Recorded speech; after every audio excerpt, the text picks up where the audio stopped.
to, clear those obstacles when you're dealing with a municipality, you're dealing with a lot of red tape. So it moves at a turtle's pace, but finally everything is starting to come to full. It's nice now. It's just crazy how the time flies. I'm on my 4th year, my first term. But just to look back and drive down Wickliffe Avenue, just to see all the progress that's taking place, it's just nice to just see us moving in that direction. Paved multiple roads, 8 streets, grind overlay, and we had 7 joint slab replacements. We had a storefront renovation program, which helped people, motivated them to fix up the front facade or add a new sign, parking lot, just kind of give a little bit of funding. We council budgeted $50,000. We were able to help 12 businesses, I believe. It could have been 16, I forget the exact number. We have a Wickliffe sign installed thanks to Auburn Career Center, and that's in front of City Hall. And then we had a couple of other signs to mimic that one. And there are a couple of entrances that needed some signage to let you know what city you're entering into. And we had a new tailgate event this year that was ran really great. It was a lot of hard work, a lot of people involved. The only problem was Cleveland weather, and it rained all day, and that kind of put a damper on things. But we're going to give it a try again, and all that money was given by sponsors. So there was zero cost to the city, but it was just great to see how many people came together to volunteer their time to put that on. One of the things on Wickliffe Avenue, the old Ponderosa property, right? That's the biggest one. That was the biggest Achilles heel coming into the city. It's the Ponderosa. I haven't even eaten at a Ponderosa in 25, 30 years. And it was sad we had one, and it just sat there and it deteriorated, and finally it came down, and then that property just sat empty. Well, finally, it's not only what comes right, we want to make sure the right things come. So there were some opportunities, but it just wasn't the right opportunity at the time. Finally, a company, Sunset Development, come to town, top-notch guys. They have other developments in Columbus, Newton Falls, and their properties look amazing. Went and looked at the other properties that they have, because everything looks good when it's new. These properties looked amazing after 15 years. There was one complaint. When one of the residents were asked, any problems here? And I guess one of the rose bushes wasn't trimmed enough. Then that's good, that's their only complaint. That means they're doing the right thing. So there will be cottage-style apartments. They're going to look like townhomes, but they're one story. They're really, at the end of the day, Sunset stays on and maintains these properties. It's 55 and up, and this way they have real strict code about who they let in there and what happens. They want their properties to look excellent at the end of the day. So that will be, I'm sure everybody sees that being built at this time. They're moving along pretty swiftly, so that's nice. Former business at ABB, right, on Wickliffe Avenue. That was another big one. ABB is the whole reason I got involved and ran for council. When that business was leaving, you saw the talk on social media. A lot of the perception was Wickliffe's going downhill and things are getting horrible and we're losing 800 to 900 jobs. Well, that's when I made the choice, all right, to be part of the problem or part of the solution. I ran for council, not that anything could be done at the time, but 8 years later, and Premier Development purchased the property back in 2019, and 34 acres.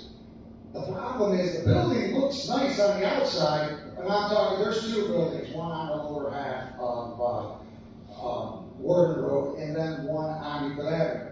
But it was falling apart horribly inside, and nobody wanted to come in there because they didn't want to spend millions to upgrade and renovate that property. So they were kind of at a standstill. They went to the state a couple years ago for a grant to help them tear it down. They have some pretty big interest in the entire campus. From a couple of top name companies are interested, but they don't want to come in and pay to tear down the building to build it. So finally, Premier called me last year, asked if I would go with them to the county or to pitch to one of the senators with the state how bad and how desperate we would need this money and how it would help the community. And the state agreed, and they got, I want to say, over $1 million in funding to help, and it is in the process right now of being demoed. Right now, the asbestos is being taken out, and then they are going to, in May, tear down the building, and then a new spec building will be built. And that's when the companies that were interested will be back on the phone to see if they can figure it out, and then bring 500 to 600 jobs back to the community. So it's nice that there is interest in that building, and that's the process. Very slow, but it's finally coming in place. So we have new, and I don't know, I'll probably cover it when I get to the, I forget where I am on my slides, but the houses, right? Okay, so the other thing that I don't want to miss before I get into the other businesses that are coming is the old middle school and elementary property. So, houses, right? Developers is a big thing. I do got to commend Planning Commission. Right? Planning Commission spent a lot of time, it's one of the commissions in the city, goes off of volunteers. They spent a lot of time, rezoning and trying to figure out what was the best fit for you for that. So I wanted to throw a plug to Planning Commission in there because they were very vital in this whole thing. And City Council at the end of the day had a vote for the zoning change, especially for the senior living with Sunset. But now this was the biggest one. The school had that property. They had the elementary and the middle school taken down, and then they were able to sell it. And myself and the council president were involved in the developer selection, kind of narrow it down to the 3 developers. And at the end of the day, the winning bid went to Laredo Development Company or something like that. So he's awesome. He's developed a lot of land in Willoughby, St. John's Bluff, Perry, very beautiful, known for his landscaping. And so he purchased the property, and right now you start to look, they're moving along. The one thing about him that was very appealing from the other developers, it would have took a few years. His goal is to be out of here within 2 years and have these houses built, filled, and a new community here and new people to add to the growth of our city. Wanted to cover that because we also added some new business. I want to tell you, I can talk about ADB, new houses, where the streets getting paved in gold, but when people found out Don Tequila was coming, that was the biggest win for the residents. They're here. They plan on staying here for a long time. I love that every night you see a packed parking lot. So Don Tequila will be right next to the new houses, which is nice. We have another company. I'm going to try not to, I know we have a lot to get to tonight, but this was the biggest one. All right, here we go. I have to look because this is kind of the trifecta. So I'll cover Circle K. That was a long process. Everybody thought Circle K was never going to get built. I've been talking about it for years. They had to go through a lot of hoops. They had to go through a lot of financial things. But it's finally done, and it's finally being built as we speak.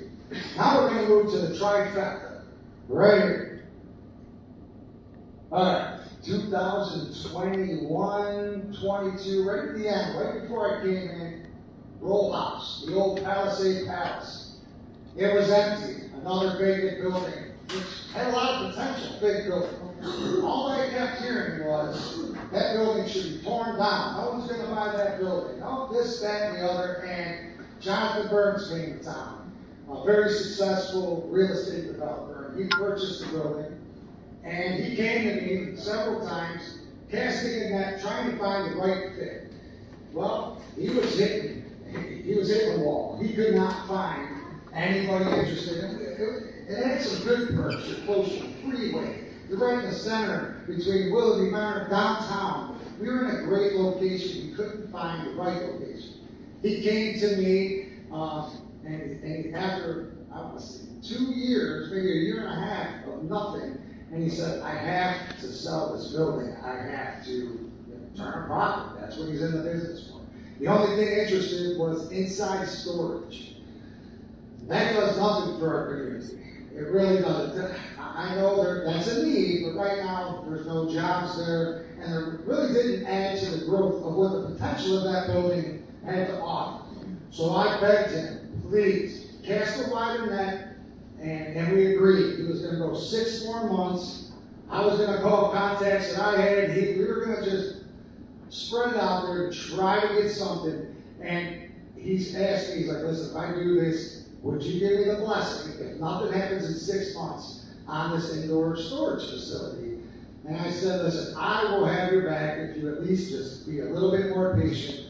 And it literally had to be the 5th month, 3rd week. I got the call, and he said, believe it or not, there's these 3 brother-in-laws, OLA, online liquidators. They're in Stowe, Grove Park, Independence. They wanted to make Wickliffe their East Side hub. There was a lot of things that had to take place for them to purchase that.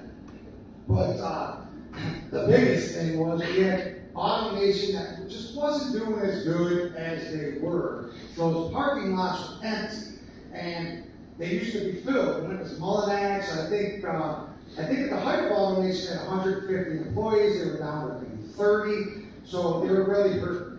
So once a gentleman by the name of Nick Mayer, Ford, who's up and coming, has 7 dealerships, I believe, he heard about OLA and the 3 brother-in-laws who sell 35,000 items a week, by the way, and they bring a track of 800 to 1,100 cars a day. They're kind of like the Amazon of auctions. The only thing, they don't ship. You got to pick up your items.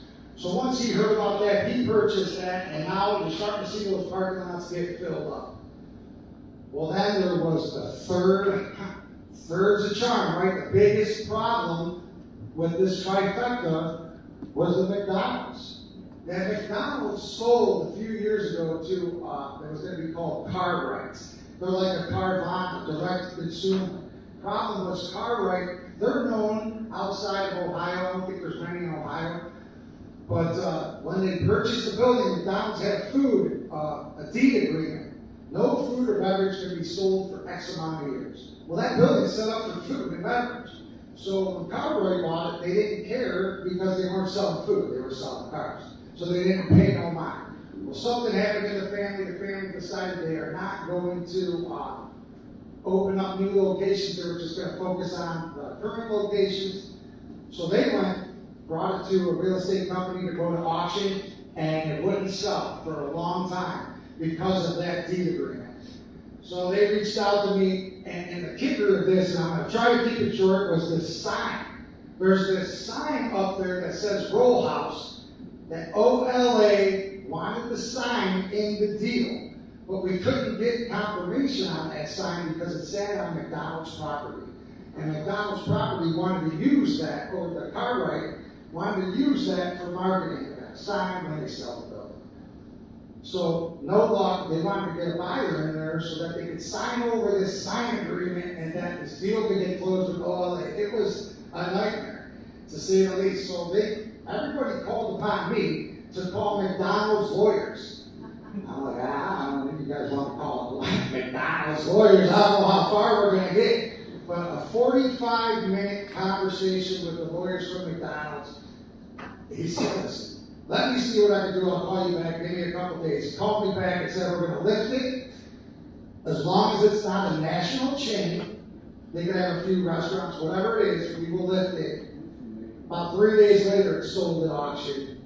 Sign got, the deal for OLA got done, and everything fell into place. So that was big. That's probably one of the proudest accomplishments, was getting the trifecta, because now hardly any cars are going there a day, and now we're going to have several hundred cars going there on a daily basis. Now the next challenge is to figure out how to market the other businesses in the city of Wickliffe so that when people do get off the freeway and come here, instead of making a right to go back to the freeway, I'm going to make a left so they can see the other businesses we have in the city. Challenge I will accept. All right. Other new businesses, Sam's Ice Cream and Sandwiches. I have a Facebook page on Mayor's Corner that I do, and I'm going to be doing an interview with him tomorrow, highlighting some of the things he's having staff issue, but he wants to get consistent hours, and he's getting a great response from the community. I just want him to stay in that location. It's at the opposite end of the Dollar General parking lot. So he's there. We got a new mini grocery store called Discount Supermarket. That the sign just went up, looks nice. That was another vacant building, the old medic building. And they'll be opening shortly. He told me March. We're already in April, so I'm assuming it's going to be May. And Don's Tequilas we talked about. We got home-based hot dogs, fake restaurant. Couldn't believe this husband and wife, how beautiful this place is inside. And the food, it looks very 5-star restaurant, the food. However, the prices are 2-star. I couldn't believe they were able to make what they make. And they're a winery wholesaler, so that's how they make a lot of their money. They sell to a lot of wine companies in out east. Tailgating event, talked about that earlier. It was the first time ever that we tried something like this. It was great, no cost to the city. Entire event cost covered by donation, and we partnered with Our Lady of Mount Carmel and Club Molisani. We will repeat that. We'll start figuring out a date once the Browns put their schedule out. Financial status. Well, the general fund carryover remains very strong. $7.7 million is what we came into in 2024. Additional road improvements were approved, and that for Green Ridge Golf Course was paid off in 2024. And part of why we remain strong is our director's commitment to remaining fiscally sound. The financial status, the majority of the city's 2025 budget is in the general fund at 46%, and safety services follows at 24%. Page forward. As you can see, we tend to earn more than we spend. Last year, we purposely spent down more of the city's balance to repair more roads. Looking at the projection for 2025, we expect to spend down more of the carryover balance due to a one-time large refund that we were hit with in the net profit tax. So we will start bouncing back from that very shortly. And then the goals of 2025. Continuing the economic growth. That's the biggest thing. We do not have an economic developer. It is me along with team members, but again, it's the saying, it takes a village. And all the calls come into the mayor's office, and the prospective businesses, they really appreciate when they call and they want to see something when the mayor shows up. Or he comes with the building commissioner or the fire chief to answer some of the questions. That goes a long way. It's kind of more intimate that way. And we're producing. So that's very nice. Continuing road repair. We have 6 roads on tap for repair this year. And concerts in the park. Strengthening those community bonds. We will have 3 here and then 3 at, and our recreation director will speak on that more. 3 at Colby, which are nice. And then we have 2 movies in the park starting Tim. I slowed your thunder on that this year. And then to continue amenities, that's what it's all about, to pay back for the taxpayers. Partly pool improvements, Green Ridge Golf Course, doing some improvements there, much needed. The Wickliffe Cemetery, as half the people in this town didn't even know we had a cemetery. I know that's where I'm going to spend my last days at Wickliffe, at the Wickliffe Cemetery, because my kids will not visit me All Souls. So, I want to stay close. I always tell people, don't go there, it's something. They won't come see you in the winter. Alright, so, building updates, new decor here. So I noticed that, to me when I walked in here, no offense, it's been a minute, but I got that hospital vibe, that doctor's office vibe. So, one thing I take seriously is to do those updates was so, very cost They cost us very low. Because I go to Best Land and I price out, what the cost of it is. And I take that seriously. And I look into what the price of the paint's going to be. So we're able to do this at a very low cost. So we can get a lot more done. Instead of just throwing money at something and hiring contractors, our service department, they step up and they do it in-house. And that really saves us a lot of money. And to finish what I started, there's a lot to be done in a short period of time. If I get privileged to get into a second term, the mayor of Wickliffe gets 8 years. That's not some mayors, it takes them 6, 7 years to even get started. So that's why I run around with my head spinning on a swivel, because I want to make an impact. But I owe it all to everybody up here. I owe it all to my team. I owe it all to my family. They got to put up with me staring at the TV and like, well, it's not even on.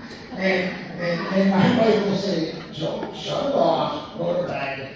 It's hard to do, but it's worth it at the end of the day. I love this city more than you guys don't. And I'm going to welcome at this time. So after my guys speak and ladies speak, I will take questions if there's any before we get into the school portion of this. And my first guy is our police chief, John Bush.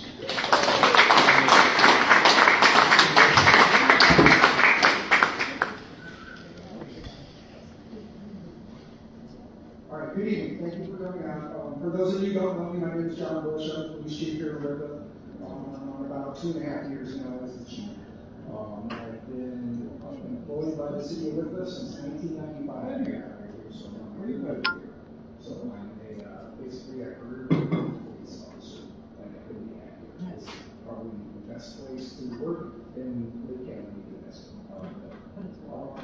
I'm going to make this short and sweet. I told I have 5 minutes. So. The biggest challenge that police have right now is recruitment and retention. I don't know if you've watched the news. Nobody wants to be a policeman. It's just very, very difficult to get good qualified candidates. We, however, have done very good. It's a struggle at times. We thankfully only lost 1 person in retirement last year. However, we were catching up from the previous years. We were currently 4 police officers down, which is an awful lot for a department that only has 30 police officers. Patrolman Brady Berry retired. He actually has a special place in my heart. I was sworn in the same day he was in 1995, and he retired this past year. And then I become a charter captain in the county. So, congratulations to him. Our new hires that we have. Right now we have Patrolman Joseph Wiener, he was hired in August. Patrolman James Gray, he was hired in October. And Patrolman Ryan Krinkle was literally just sworn in our last council, or 2 council meetings ago. Patrolman Gray is on his own right now because he had already had the police academy. So he's finished his field training, he's out on his own now. Patrolman Joseph Wiener is currently in field training right now and is due to be out on his own in May. So you'll see him out on his own shortly. Ryan Kempa is literally just starting field training right now. So you'll see him paired up with an FTO for the next 4 months. Probably the favorite of the police department right here is K9 Bain and Patrolman Nick Merrifield. Some of our staff right now, since we've gone downhill, or not gone downhill, since we were low in manpower, he's been relied on working the road more than doing K9 work. So that's why his stats are a little low. You can see there was quite a drop from 2023 to 2024 in his stats. But he's always out and about, he works really hard. That's all we ask about. Our calls for service for 2023 to 2024 pretty much remained the same. We went down just a smidgen, but not much. Our arrests went down a couple hundred. That's probably due to the low manpower because I have less police officers out there arresting people. We have 347 people in our jail last year. Our parking tickets probably were very close to the same. All our other calls were really, really close. So 2023 to 2024 was basically the same. Our trends in serious crime, however, really have gone down in the last 3 or 4 years. The only uptick we had in any of our serious crime was rape sex cases, and that is only because we have taken a proactive approach and we joined the ICAC team, which is the Internet Crimes Against Children Task Force. So we're investigating a lot of child porn and crimes like that go online. So that's why we have a lot more of those. It's not because a lot of people are being victimized in Wickliffe, it's because of we joined that task force. The one serious, very serious crime we had in 2024 was we had a shooting on the school street. And this gentleman here, Christian Brooks, decided to show up there and have a gunfight in the middle of the road with another fellow. He was arrested the next day, and he is literally just 2 weeks ago was sentenced to 9 years in prison. So he spent the next 9 years of his life in prison for his actions. The good thing about this case was that we had 2 of our officers, Anthony Regner and Anthony Dona, who responded to that crime. They won the 2024 Blue Coats Award for saving the life of the victim of that shooting. Literally,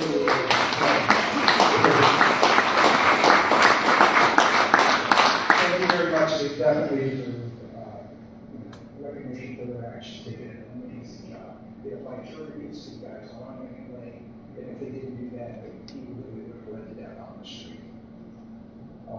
One nice thing about the city of Wickliffe and police officers, these 2 were the 10th officers in the history of the Lake County Blue Coats Award to receive this award since 1968. So Wickliffe has a strong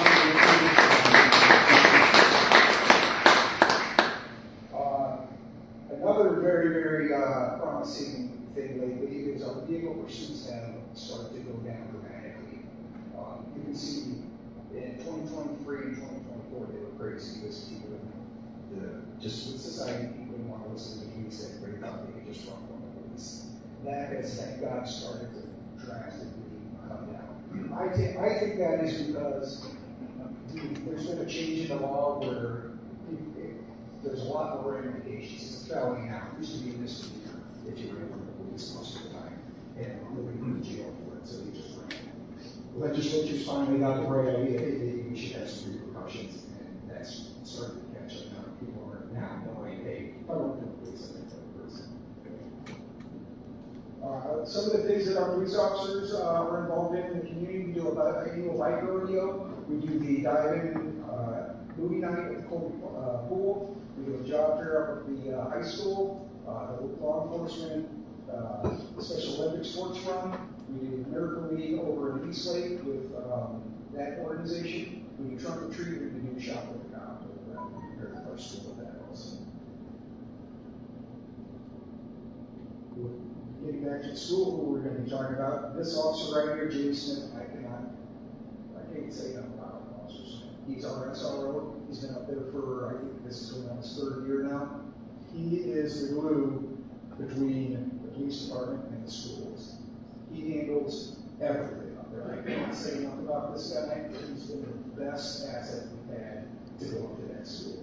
So I cannot thank the administration or mayor to allow us to partner with the school to have that partnership and join these bonds that we have with them, because it would be very difficult if we did not have an officer up there.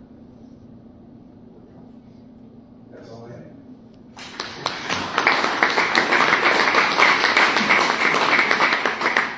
Fire Chief Chris Grossman.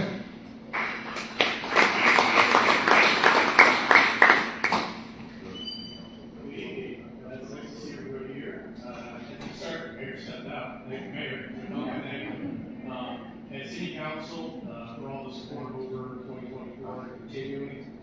What we do wouldn't be possible without their support and also without the community support. I've had the pleasure of attending some long, some short commission meetings, and dedicated individuals to serve on the commissions, Civil Service Commission, Planning Commission, we work a lot with, new buildings coming in, streets coming in. It makes our job a lot easier when we have that kind of support from the community. So we appreciate that.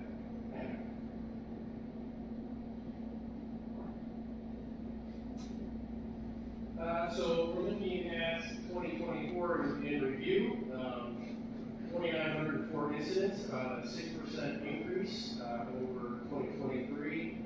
That does not include, if you want to see down lower, the August storm that we had.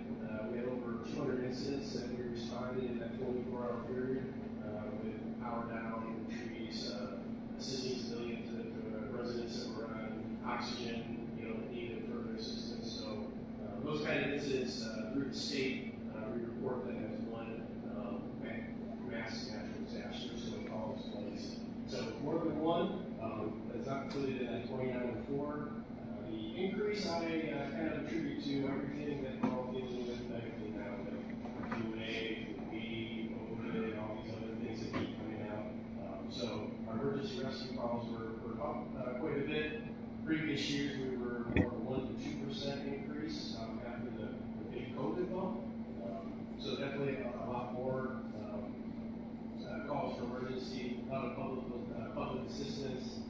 Luckily, we saw that our transports were down, so we were able to come into homes, get the resident what they needed, get them assisted, possibly a breathing treatment or blood sugar was low. Different things that we can do in the home to help out so they don't have to go to the hospital. Because no one wants to go to the hospital, no one wants to be waiting in an ER, especially during these cold seasons, long winter like we had. So that's something that we're very happy that we could have an intervention where we're keeping people out of the hospital as much as possible. As far as we go down to other incidents, assisting the community, we do a lot of assistance. We find that there's sometimes a stopgap in our medical system where you might need further assistance outside the home, you might need further assistance inside the home, and it's that recognition of when do you need that help. And that's when we try to kind of fill that gap when we respond. We have agencies that we can reach out and great resources in Lake County, the Red Cross, the Department of Aging, that we can help get people the assistance that they need to kind of fill that gap and we help out in that interim. So, and then going down, everything else kind of fell in line with what we would normally see in a typical year in 2024, just that was some kind of storm. So really a massive area-wide storm we had in August and affected a lot of people. And thank goodness with that storm we had no serious injuries that we responded to, reported to, and we were able to work with people and get every generator out that we had, help those on medical needs with hospital beds, the service department, had mechanics in, fixing generators that probably had run in 10 or 15 years, pulling everything out of the dusty corner and get it going and get everything out in the community that we had. So for that situation, I think everyone pulled together and did very well with that. So fire department priorities. So this is something in 2023, in my first full year, starting 23, my first full year in 24. We have some priorities that we have that we continue to work on. So citizen and firefighter safety, getting out in the community, doing public education, fire prevention activities. We have a very active fire prevention bureau where we're out in the businesses, doing annual fire safety inspection, trying to prevent the problem before it occurs. We have some outstanding community business owners and work very, very good with us and maintaining a very high level of safety standards in this community. It's something that you don't always see with business owners, but we're really happy with what we have here with and work well with everybody doing that. And then working with firefighter safety is also part of that. It's keeping us safe when we're out on the call and working well with law enforcement. Usually, if you see the fire department, you usually see a police officer too. They got our backs, and making sure things go the way it should. And maintaining a high level of customer service. We're always adapting to changes. The fire department kind of like the Swiss Army knife in the community. When you don't know who to call, usually it's the fire department. Whether it's a broken water line, because of the trees that we have this winter, animal rescues, but we come out and help in those situations. And just try to be there to assist the community wherever we can.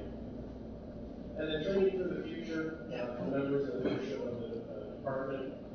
So over the past year, we've had a lot of retirements, none in 2024.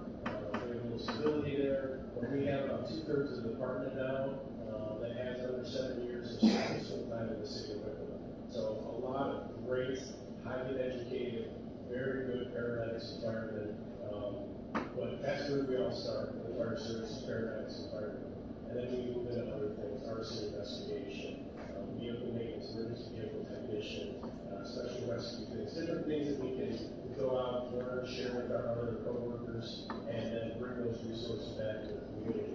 So we're working a lot with our training, being out, getting those certifications, making sure that the next generation of firemen that are on the department now are ready to take leadership roles. The next chief of Wickliffe is getting the training and the experience that they need so that they can seamlessly come through and continue to provide the level of service that this community deserves, and that the case of the fire department. So that's what we're working for in our fire department priorities. So last thing, open burning. So if you saw council meeting last night, Councilman Koski put the open burning ordinance into committee so that it could be reviewed. We've had this ordinance on the books for a long time.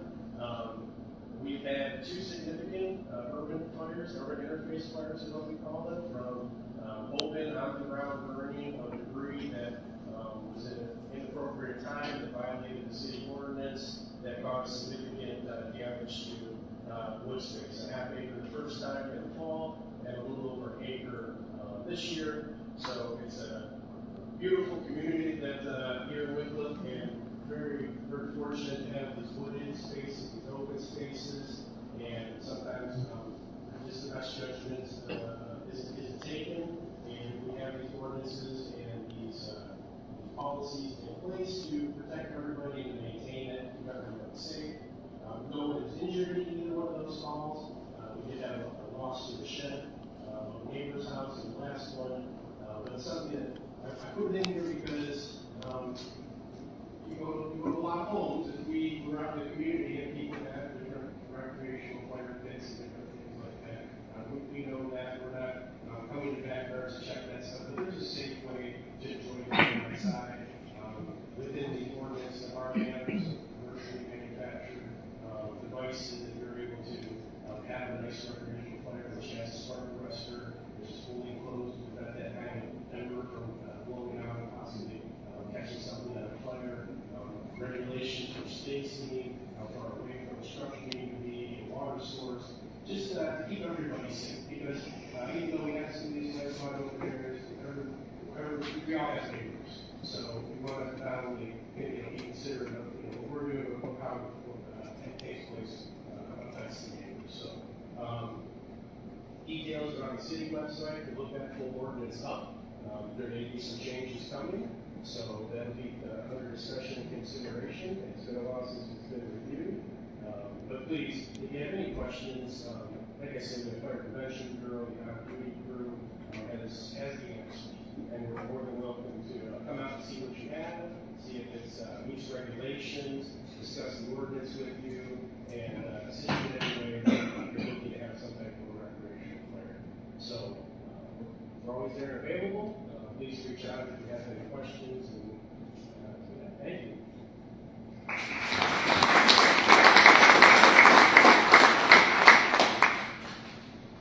All right, we got our new, I would say newest Service Director, Dave Krawczyk.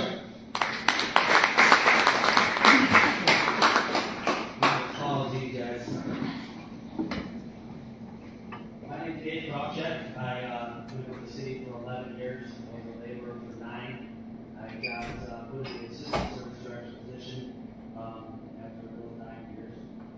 And Ron decided to leave December 1st, put me in the gauntlet for snow removal right off the rip. And he was a good guy. And most of the stuff I'm going to speak upon is pretty much what Ron started and kind of finished.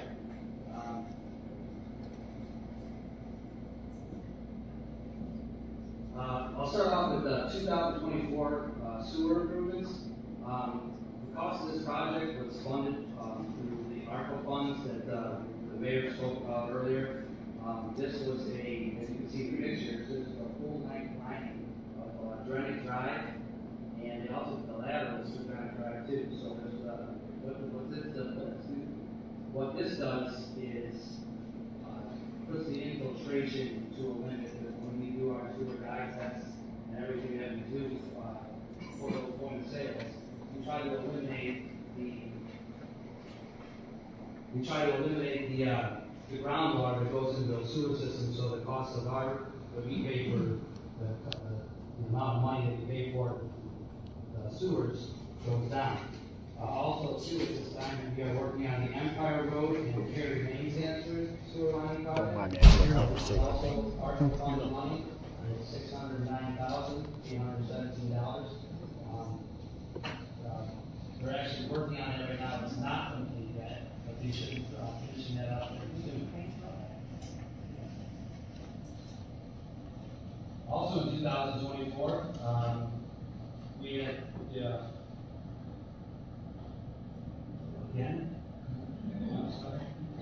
we had an improvement in Orlando Park. We had a new structure put in. The other one was really getting a little dilapidated.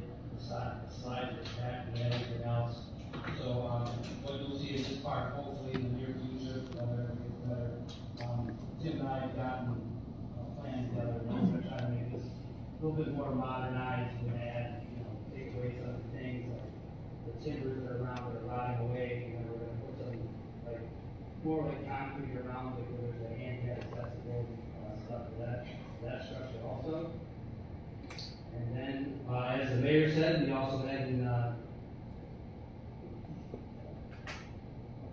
we had the cemetery improvements. That was the old Provo house. As you can see, this is one of the round big projects that he did before he left. He was really proud of this project, and I think that all of us were too. All the guys here in the service department put this together pretty much like by themselves. From leveling the land, putting the concrete down. I mean, you guys should visit this. If you're ever in this area, go ahead and take a look at what the guys in the service department did. And we definitely can't wait for phase 2.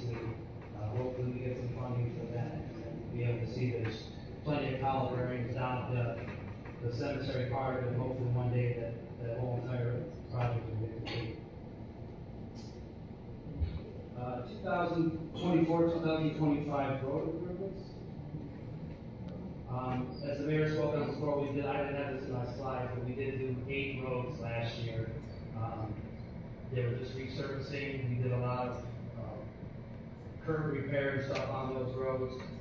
Thanks to council for approving those. It takes a lot of burden off the service department trying to go around and fixing those roads. And the ones that they did pick, and we picked and beat, it helped a lot.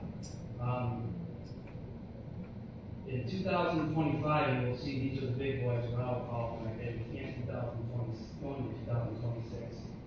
Ridge Road. This is an ODOT funding project, little cost to the city. It's definitely in need of repair. We all can't wait for it to happen.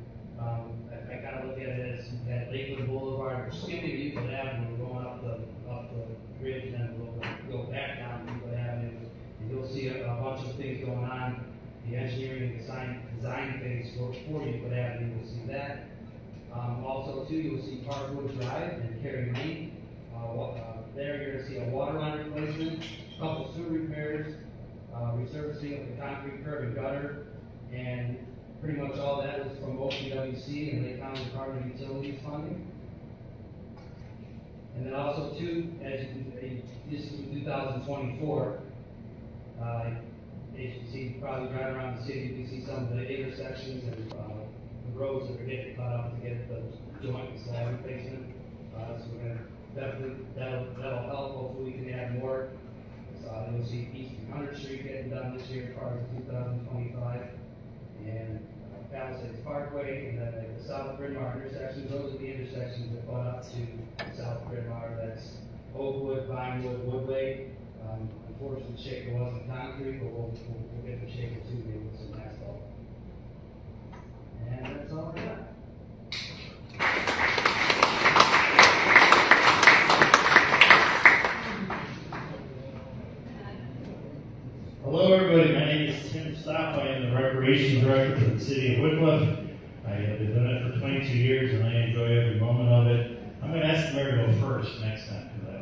the last spot. So we're good. As you can see, Sandy, you can help me out here. I appreciate that. Our registration is open right now for all of our summer programs, so you can sign up for anything that we're doing. And please take advantage of that. You can sit at home at 10 o'clock at night, 11 o'clock at night, and sign up and pay for our classes. So take advantage of our registration process. Pools, that's the big question for everybody. We are planning on opening all of our pools, the Aquatic Center, Ginger, and the Splash Park. We need lifeguards though, so if there's anybody who you know that wants to be a lifeguard, we are paying for their certification if they commit to us for the summer, if they give us 240 hours. So please spread the word that we do need lifeguards, but we'll pay for that certification. Next page, I'm going to talk a little bit about the concerts that we're going to be offering. We've got 3 concerts out here at the Community Senior Center. We've got 3 concerts up at Colby Park. And you know you're getting old when you print out your notes and you have to change the font. I had the first font and it's like, I'm not going to be able to read those. So I had to increase the font. So just briefly, all the concerts down here are going to be Tuesday at the Community Senior Center, and they run from 6 o'clock to 8 o'clock. On Tuesday, June 10th, we are having Funkology. They were reformed in 2007 with one goal in mind. It was to make great music and make it fun. And don't let the name fool you. They cover a wide variety of music and have something for everyone, from Motown to country, disco to classic rock to the 1950s. Every set of every show takes you on a musical journey. Tuesday, July 8th, Abnormal and the Detroit Lean and our classic car show are going to be here. Get here early. That's my advice. If you want to not have to park 3 blocks away, get here early for that show. Abby Normal and the Detroit Lean is a 7-piece band, so you guys are in for a treat with this one. Many styles of music, from Jamaican calypso with American jazz and rhythm blues, rock, disco, swing, and everything else in between. Their extensive song list and their Abby style remakes popular modern and classic songs make them, quote, the most original cover band in Cleveland. And then finally, on Tuesday, August 12th, Ted Reiser will be here. He's a one-man band. He's a celebrated Ohio-based singer, musician, and songwriter who's taken his unique blend of southern rock, country, and blues from Circus, South Dakota to Key West, Florida to the Jersey Shore. So those are our concerts that are going to be down here at the Community Senior Center. And then the mayor's concerts up at Colby Park, right behind City Hall and the gazebo. These concerts are running from 7 o'clock to 10 o'clock. And we want to thank Wickliffe Forever Foundation for running the adult beverage tents at these concerts. So thank you to them. Friday, June 13th, the band Intense is going to be here. It's a popular cover band based out of Northeast Ohio playing their favorite hits.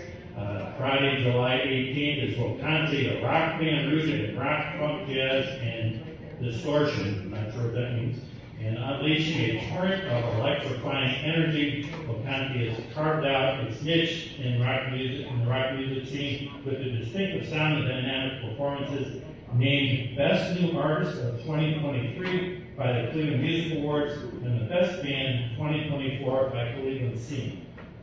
And then finally, up at City Hall, Friday, August 8th, is Risk Factor. These guys are a 5-piece band from Northeast Ohio that performs a variety of popular hits spanning rock, pop, and country music from the 60s to the present day. So we have a great set of concerts both down here and up at Colby, so please come to the concert. We want to see you there.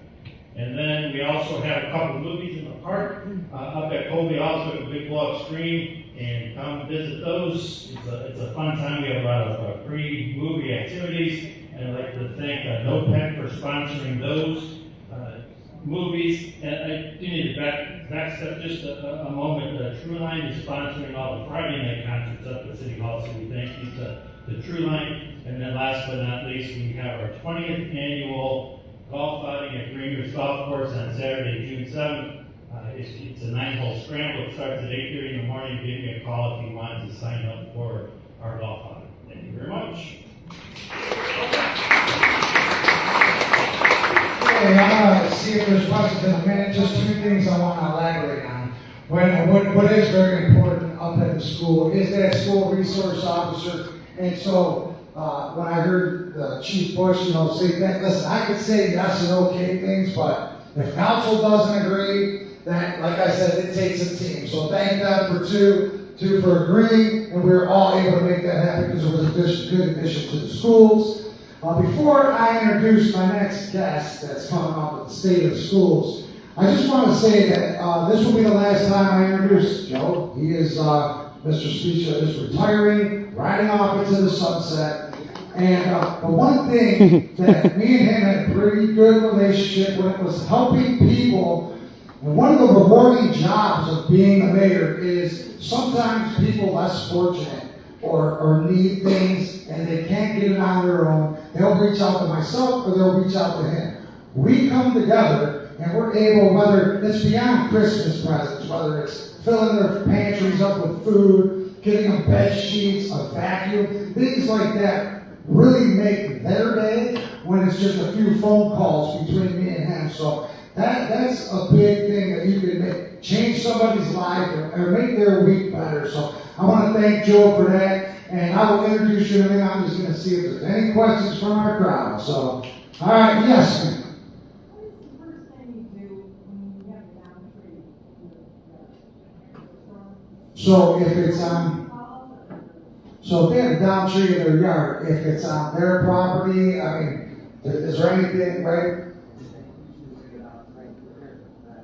If you bring it out to the curb as much as you can, and you call the service department, look on the Wickliffe City website, or just I Google Wickliffe Service Department, the number, and they'll help as much as they can. Sometimes on private property, it's, Goes through your house, you can't take it.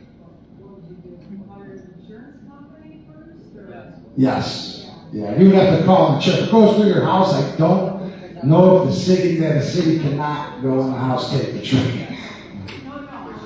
No, yeah, but that would be your best move. I would say to call the insurance company. Right, and a contractor. Yeah, I know. Let's hope that doesn't happen. But I know with these windstorms, I know. I have no trees in my yard. I have a 90-foot oak tree in my neighbor's yard in the back, and I keep thinking in the middle of the night, it's coming down. That's things I think of. Okay, anybody else? Well, yes, sir.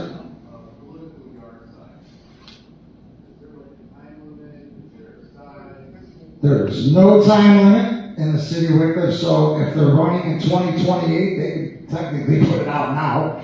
Is there a size? I'll ask my building department. There is no size. So are these things that listen, everything can be looked at, like between myself and city council, what rules they put in place, but we got to go off of like how many people are complaining, But I just know it's not allowed. Signs are not allowed like on tree lawns, on city property in the right of way. But as long as it's on their property, there's really right. Sorry. All right, anybody? And we are gonna. I know. I'm sorry, Joe. I know you guys got a lot to talk about with the school. Didn't mean to run your time. A lot going on in the city of Wickliffe. Well, guys, now we are turning into. So thank you everybody for coming up. Thank you everybody.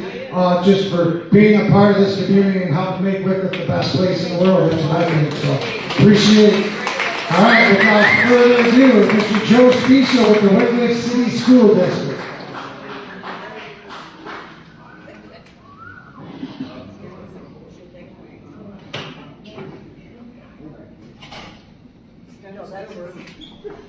So good evening, ladies and gentlemen. As Mayor Shack said, this is my last go-around in the schools address. It's been 11 years. It's been 11 great years. And I'll tell you why it's been 11 great years is because of our relationship with the city, our relationship with the departments, whether it's recreation, police, fire, service, has been terrific. And I say that as somebody who's been around a long time, been in 5 different school districts. It's not this good in any other place I've been. So we're grateful to the city, we're grateful to the city departments, we're grateful to the mayor and the entire administration of the city. What I have for you tonight is a little different approach to things than we've done in the past. What we're going to talk about idea of what does the school district do other than what we already know, right? We teach English, we teach math, and we teach science, social studies, and so forth. But what else does the school district do? So I kind of entitled the main part of this presentation, Did You Know? Then we're going to talk about our strategic plan. I will tell you that our strategic plan was updated and revised this year, and is now ready from 2025, and it'll next be ready for revision in 2024. Now, before I do all that, I do want to make one introduction. I know I have some school board members here. Gail Willis is here. There's Gail. Dan Zolmeyer is here. I believe Don Martin is here. I don't believe Katie Ball was able to make it tonight, and Carl Marine was unable. But my introduction tonight is our new superintendent, who was hired just recently at the last school board meeting, and I'd like to introduce to you Mike Johnski. Now, let's Mike stand up.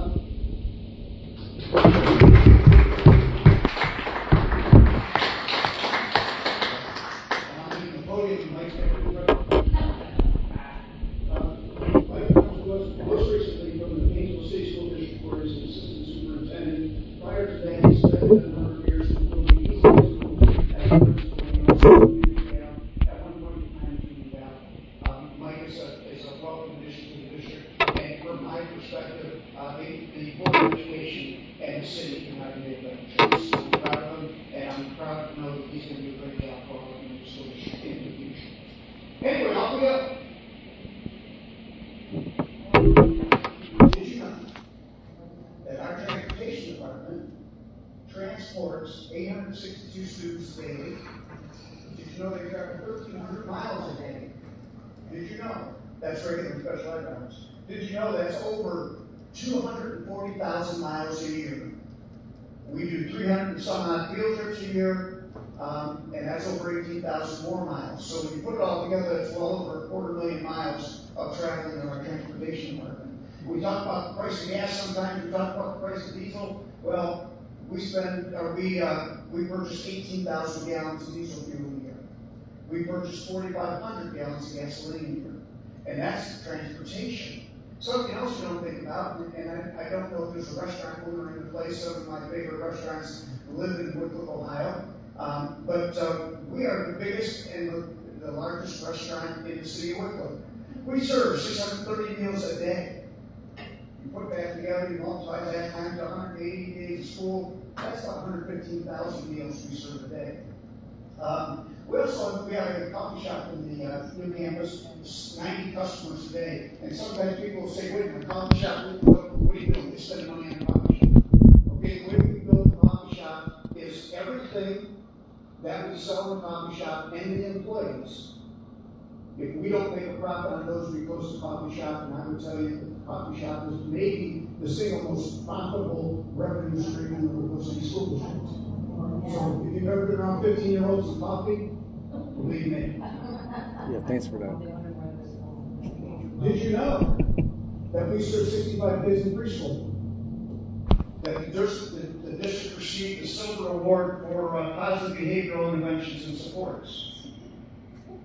You mentioned previously, I believe by Chief Bush, our students participate in 2 career fairs this year, and we host an employment fair every year for our seniors. Altogether, about 43 business partners take part in that. Our employment fair typically will end up employing 15 to 20 of our seniors into full-time careers at the end.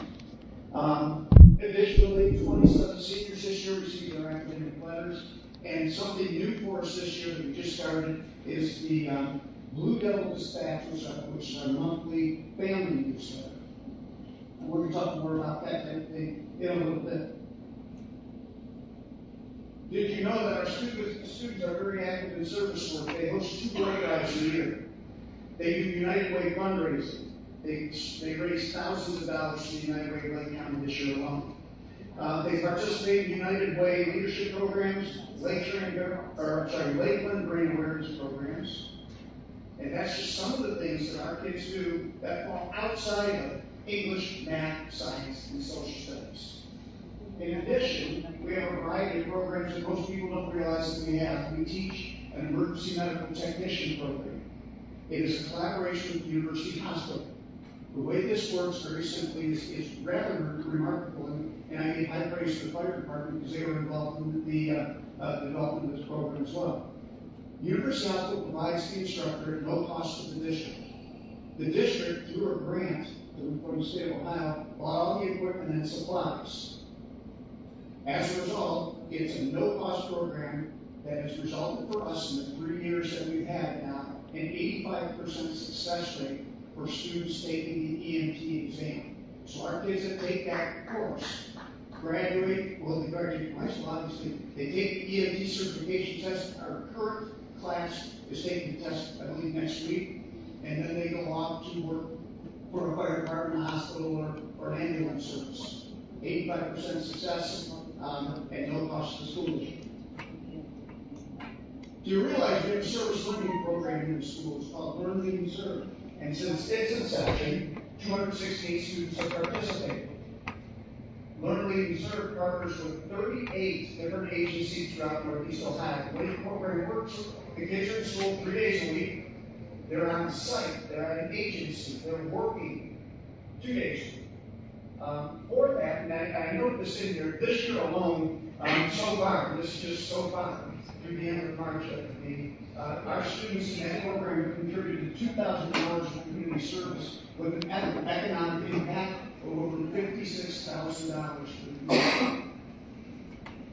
In our view, Learn, Lead, and Serve is a testament to what education can and really should be. It's a transformative place where we do things for the good of others, always and every day. A different kind of program we have at school that most people aren't aware of is called career-based intervention. This is for short CBI. The program was conceived by 2 teachers in the building, or in the high school in 2019. It takes our most at-risk students, our students who are most vulnerable for not completing school. We put them into the career-based intervention program. Since the inception, 86 students have been placed in there. They have a 99% graduation rate, and it's been 100% over the last 3 years. To provide for you some context, that same group of students, and mind you, I've been here now 11 years, so that same group of students before this program started had a graduation rate of about 65%. A remarkable change, a remarkable program for a lot of really good students who probably just weren't traditional school students. They work with 20 employers throughout the area, and as a result, some of these students have become electricians, they become certified mechanics, CNC operators, and you can go on and on and on, because they also get certified in a variety of different kinds of programs. Most people don't recognize or realize that our graduation rate, and I don't think in terms of statistics, if you look at the school report card, that is not a measure of anybody's success, but I will say this, the highest graduation rate in Lake County, ongoing for the last 6 or 7 years now, is the Wickliffe High School graduation rate, which is up over 98% most years. We're really quite proud, and this is something that, again, people don't always realize, and that is that our percent of students attending four-year colleges has increased 10% over the last several years. A lot of times you go to a school and you listen to the senior awards programs the school council talks about, well, 88% of our kids are going to college. That's 2- and 4-year colleges, okay, fine. Here's the real key, and you'll notice the bullet point underneath there. We have a persistence rate in the Wickliffe schools of 85%. To define that for you, that means students that go to college, stay in college. Okay, the national and Ohio persistence rate is 76%. When kids leave our school district, they are more likely to remain in college and graduate than the national and state averages. Our counselors, and again, this is something that people don't realize, our counselors meet with every single student in grades 7 to 12 twice a year, every year, to talk about where they want to go, what they want to do, and what they want to become, what they're going to become. The last time I checked with them, they were up over 700 individual meetings with students this year thus far. Our counselors too, and something that's very different as opposed to most school districts, we are assigned, and of course we're a K-12 building, but we are assigned to K-12 counselors. So your counselor, your child's counselor, will be his or her counselor from kindergarten through the 12th grade, and that person will be your family's school counselor from kindergarten through the 12th grade. From an extracurricular perspective, I offer you this. 291 of our athletes participate in 30 different sports. This past year thus far, we don't know what's going to happen in spring yet. We've had 4 students named All-Ohio athletes in boys and girls soccer and boys and girls basketball. Our music programs have 6 different groups, 180 students participating. If you start doing some math there, you're talking about over nearly 60% of our students are involved in extracurricular activities. The drama program, our winter play, is done with middle school students. 35 kids on stage. It is a sight to see. It's a beautiful sight to see because you see kids having an opportunity to speak, to act, to behave in front of a crowd. And then most recently, and it just closed for the 50th year, by the way, the Rockefeller Road Review just closed this past year. About 30 students were involved in that. The Rockefeller Road Review began in 1975. To provide for you some context there. 50 years, and it's still $5 a ticket. Something we're quite proud of as well is we are, I would say, a beacon, and Mayor Sachs talked about this. We are a beacon in Lake County to the service of others. Several years ago, in 2019, we opened the Family Resource Center. I'm proud to say this to you today. Since opening in 2019, we have served over 10,000 people through the Family Resource Center. And that's because of you folks. That's because of the support from the Board of Education, the support from the city, and the support for your neighbors and your friends. So it's over 10,000 people. Just this past year, we served over 2,400 clients. You'll see a list of community partners. We won't talk about all those today, but I'll tell you this much. Okay? For many of our students, we are their dental home. For many of our students, we are their primary care home. For many of our students, we are their mental health facility.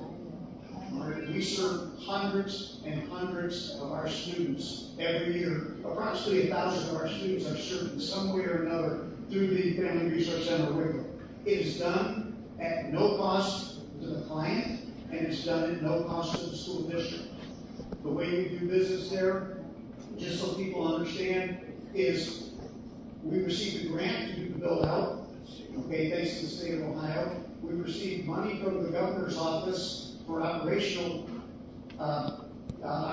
purposes, and then we received money, from a variety of funders, including the United Way, but we also received money from our partners. And what we do, I'll use Signature Health as an example, they rent the separate facilities and buildings from us. They then bill our students who are Medicaid eligible. And then, for students who aren't Medicaid eligible, we still serve them for free because Signature simply bills us the same amount of rent that they pay us to make sure all students and all people are served at no cost to the school district. Finally, I'll mention, and I'll be brief here, I'll mention our new strategic plan or revision of strategic plan. We're looking at 3 goals. One is the improvement of student achievement. You can certainly see that, and I don't have to read it to you. Our goals entail really a focus on math, the humanities, technology, with an emphasis on artificial intelligence and virtual reality, some transition and changes to our grading practices. I'm sure Mike will lead those. He's looking forward to it. And some different looks at how we might do school as a school schedule goes. Some examples of what we do through that first goal. You'll see the examples there. Again, I won't read them all to you. You're quite capable. But one of the things we're really proud of is the fact that our kids engage in internships, paid and unpaid internships. We have kids out and about in the communities getting paid for the work they're doing while they're learning. Our second goal, and I mentioned this earlier a little bit, and this is the expansion of our district's community engagement program. Something we've heard loud and clear is not everybody's on social media. Now, for my money, nobody should be on social media, but that's a different story for a different day. So we're going back to the future, if you will. we're going to start publishing printed resources, printed newsletters. We're getting those out to people because we know that if you're not engaged in the school, if you don't have kids in school, you're not going to look at those. Okay, if you don't have kids in school, you're probably not following on social media. But if you don't have kids in school, you want to know what's going on in school, we need to reach out to you. And that's how we're going to get back to the future moving forward there. And then finally, our last goal, we are grateful and thankful to each and every person in this room and the entire community for helping us build the new campus that we have. Now it is our responsibility to maintain that campus and make it and keep it as beautiful and as nice as it was when it was brand new, as it's brand new. And we've made that a separate goal within the strategic plan this year to ensure that we maximize the value of that building and we maximize the investment that we made in that facility. And finally, our future, we just talked about the strategic plan. We introduced the new superintendent of schools. He is taller, and his hair is not as gray. My suspicion is inside of the 11 years, he will be shorter and his hair will be gray. We'll see soon enough, I suppose. So we're really proud to have Mike. Our demographics continue to shift. That's a reality of Wickliffe. Okay, we have more diversity. Our enrollment decline has now leveled off at this point. We don't expect any kind of further decline in enrollment. We don't expect, and by the way, people sometimes say, when you build a new school, that's going to attract more people. It really doesn't do that. We've been stable and will remain pretty stable for the next 6 to 8 years. And then finally, like everybody, we have challenges. We have financial challenges, and we have new realities in the world of school. We have more changes that have come down from the state of Ohio as far as requirements that we have.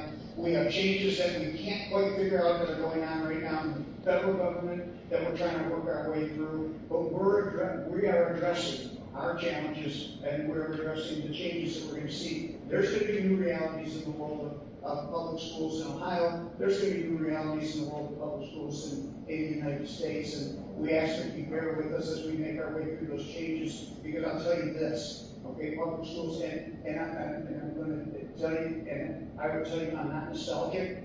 I've been doing this work for 47 years, and for my money, there's no more important work in the world than the work that public school teachers and public school staff do, and we need to continue to support those folks. With that, I'm done. Thank you.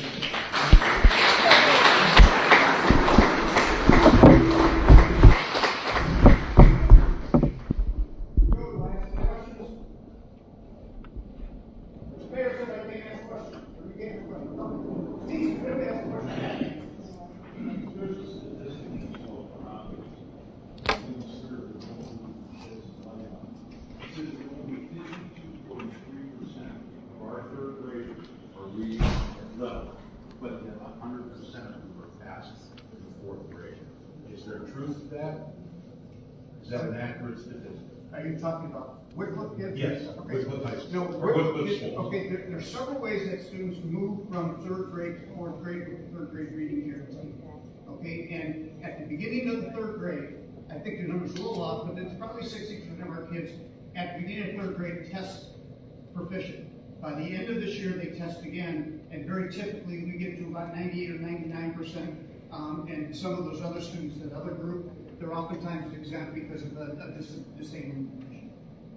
Okay? It is fair to say, and it's probably typical of most school districts, that at the beginning of 3rd grade, kids aren't reading at the 3rd grade level. We get them there at the end. And it is a challenge. It's a national challenge if you think in terms of whatever you read every year. Yes, ma'am. Along those lines, there's a lot of